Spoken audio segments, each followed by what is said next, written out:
ئەم کاتتان باش گوڵەکانم، هیوادارم باش بن. ئەمڕۆ یینە سەر بەشی خوێندنەوە. بێگومان وەک ئاگادارن وانەی پێشوو لەسەر ڕێزمان ڕۆشتین. ئەم جارە یینە سەر بەشی خوێندنەوە.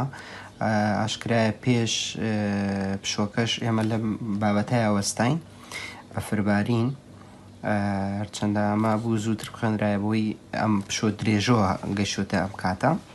بەڵام بار حاڵەمە شعرێکی لەتیف هەڵمەتە.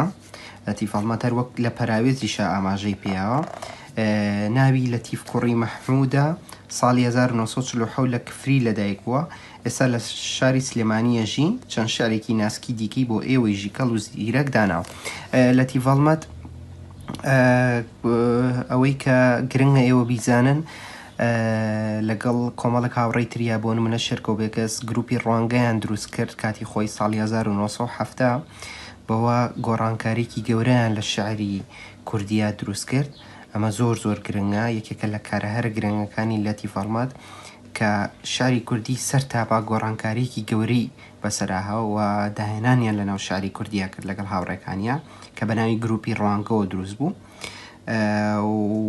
ئەوەی یەکێکی تر لە کارە گرنگەکانی تری لەتیف هەڵمەتەوەی کە شعری بۆ مناڵان نووسیوە کە پێم خۆشە ئێوە بیخوێننەوە، ئاگاداری شارەکانی بن، بزانن چی نووسیوە. بەسەلەنەمە یەکێکە لە شارە جوانەکانی و لە ساڵانی تریشە پێم وایە شارەکانی تری هەر ئەخوێننەوە. ئەگەر هەڵە نەبم لە ساڵی پار بوو یان پێرار بوو شعری تریشی هەبوو لە کتێبی کوردیە. بەرحاڵ پێم خۆش ئاگاداری شارەکانی لەتیف هەڵمەت بن. شێوەی دەرەوەی ئەم شعرە مەسەلەن وەکو پێشتریش چەند جارێک ئاماژەمان پێیاوە، باسی کێش و سەروامانە کرد لە شعرە. کێش چییە؟ کێش ئەو بڕگانەیەکە لە ناو شعرەکەیە. مەسەلەن ئەم دێڕەیان کە ئەمە لە شعرە پێوتری ئەمە نیوە دێڕێک، ئەمە نیوە دێڕێک، بەردووکیانەوەترێت دێڕێک. مەسەلەن ئەمەها لەسەر حەوت بڕگە پێکاتوە. ئای لەم بەفرە باری وە. ئای یەک، لەم بەفرە باری وە کەواتە حەوتە. ئەمەشیان زەوی یەک پارچە زی وە، ئەمیشیان حەوتە. هەموو ئەوانەی تریش نە بەرد دیارە، نە درەخت، نە هەو رازی بەرز و سەخت کەواتە هەمویان لەسەر کێشی حەوت بڕگەیی دانراوە بۆی مۆسیقایەکی خۆشی بۆ دروست بێ. ئەمە کێشی شعرەکەەوە. هەروە سەرواش چییە؟ ئەو پیتێک یان دوو پیتی کۆتایی ئاخر وشە کابێ هەمووی وەکو یەک بێ. باریوە زیوە، درەخت سەخت، کپە چپە، یاریکەین دیاریکەین. هەموو کۆتاییەکانی وەکو یەکە. ئەم دوانە بۆچی هەن؟ بۆی کە مۆسیقایەکی خۆشی لە شعرەکەیە بۆ دروست بێت. لە دواتر هەنە گۆڕانکاری تر بەسەر شعرایەت کە لەتیف هەڵمەت خۆشی بەشەکە لەو گۆڕانکاریە. ئەم کێش و سەروایە نامێنێ، بەڵام مۆسیقایەکی تایبەت هەر لە شعرەکانی هەبێ. بەم شێوە ئێمە بە جارێک شعرەکە بخوێنینەوە. بەناوی چێوەیە؟ بە فربارین. ئای لەم بەفرە باریوە، زەوی یەک پارچە زیوە، نە بەرد دیارە، نە درەخت، نە هەورازی بەرز و سەخت، هەمووی لە بەفرە کپە، بێسروەیە و بێچپە، منداڵان دەی یاریکەین، جێ یاریمان دیاریکەین، دەی گورج ببنە دووبەرە، هێ من ڕاکە هێرە ژوەرە، هیوا تۆپەڵێ خڕکە، گوێی ڕزگاری پێسڕکە.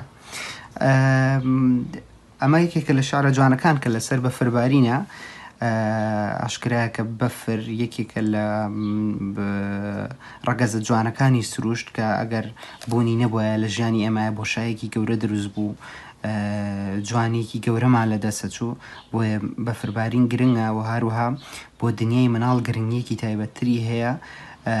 لەتیف هەڵمەتیش لە پێناو ئەمایە، لەبەر ئەمایە کە ئەم شارە جوانی لەسەر نووسیوە. هەروەها لێرەیە ئاماژە بە کۆمەڵێک شتەکە بۆ نمونە لە تونوتیژیە چێ بەڵام تونوتیژیەکی خۆشیە ئەوەی کە لە تیڤڵمەدا ئاماژەی پێەیە دەی گورج ببنە دوو بەرە کە ماشکرایە بۆ شەڕ بەکاریە هەیە مڕاکە هێرە ژوەرە هیوە تۆپەڵی خڕکە گوێ ڕزگاری پێسەرکە ئەمە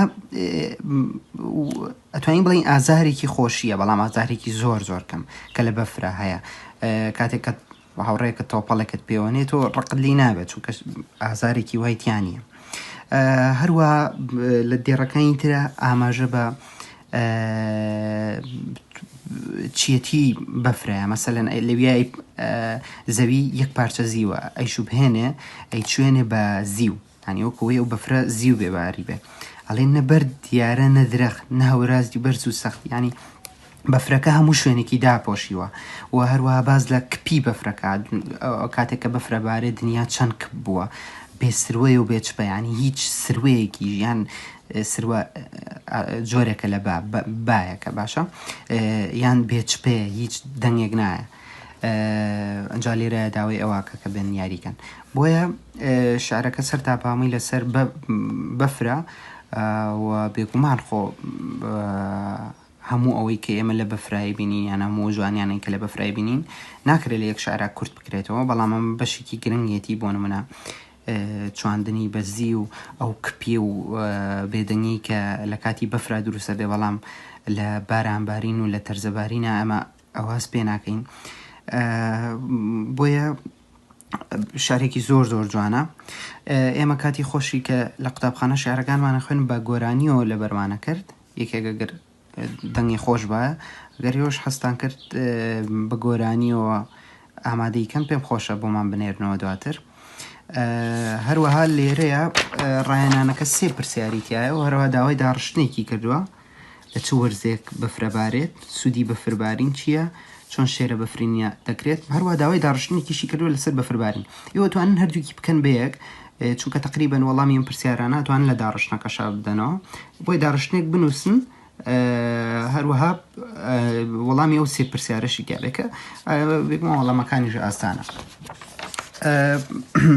من یەک جاری تر شارەکەتان بەخاوی بۆ خوێنمەوە ئێتر ئێوە خۆتان لە ماڵەوە حتمما لە ماڵەوەن هەم بیخوێننەوە هەم بیشی نووسنەوە لە دەفتەرەکەتان بەفربارین ئای لەم بەفرە باریوە زەوی یەک پارچە زیوە نەبەر دیارە نەدرەخت نەهاورازی بەرز و سەخت هەمووی لە بەفراکپە بێسروەیە و بێچپە منداڵان دەی یاریکەین جێ یاریمان دیاریکەین دەی گورج ببنە دووبەرە هێ من ڕاکە هێر ژوەرە هیوا تۆپەڵێ خڕکە گوێی ڕزگاری پێسەرکە باشە ئەمە شعرەکە بوو زۆر زۆر ئاسانە